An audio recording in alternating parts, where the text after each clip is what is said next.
Yeah. Now here you're looking at one of the most well-known paintings in the United States, maybe the most well-known. Now, if you haven't seen the painting itself, you've probably seen imitations of it in advertising or popular culture in general.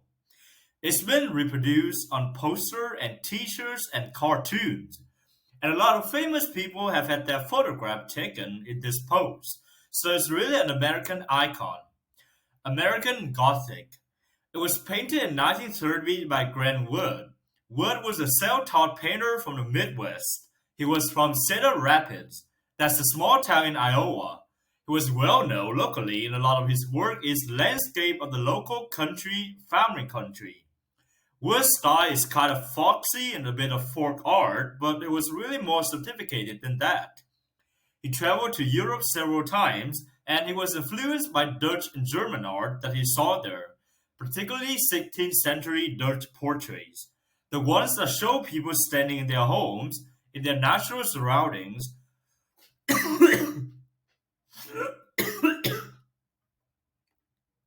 holding some kind of significant object.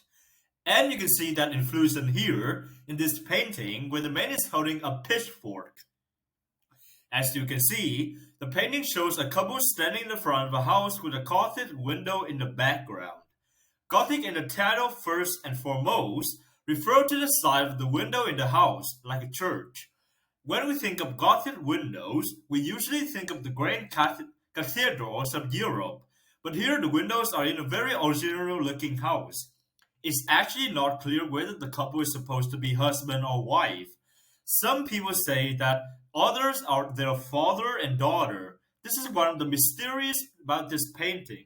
Wood never said who they were supposed to be. What do we know is that the motives of the painting here were Wood's sister, who was 30 at the time, and his dentist, who was 62. At one point, Wood suggested that they were father and daughter, but that might have been to spare his sister feeling, because maybe he didn't want to suggest that he was as old as the dentist. We don't actually know. The man and the woman wearing old-fashioned clothes. Remember, this painting was done in 1930, but the clothes are more like the people have worn in 1890s. The woman has a dress with a pattern and with ruffles on it. You can imagine she probably made it herself.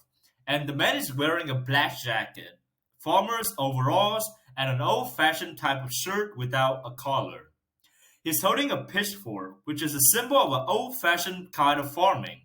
In the background, you can see the house with a Gothic window, and there's some plants on a porch downstairs. Now, if you look at the detail of the painting, you'll see that the Gothic lines in the window are also in the faces of the people themselves.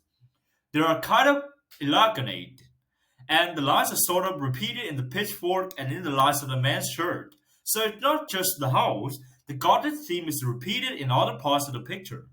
For most people, the interesting thing about this picture is expressing on the faces of the couple. Because although the style of the painting is like folk art or something like that, the people aren't idealized in any way. It looks sort of unfriendly. You get the feeling that you're not welcome.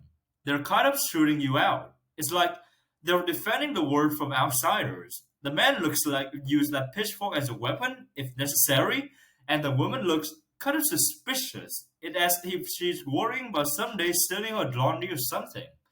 Because of the expression on the faces and because of the title of the painting, there was some negative reaction to it all the time. The word Gothic has a lot of kind of different connotations, but some of the meanings are dark and a little scary. Then other people point out that there's a contrast between marvelous Gothic architecture in Europe, where you have all these beautiful cathedrals, and architecture of the house here. Many people think that Grant Wood was being ironic, poking fun at farmers or people in small towns. He himself said that there was not his intention. But then, he had to live there. He had to live in a small town, so he could say anything else.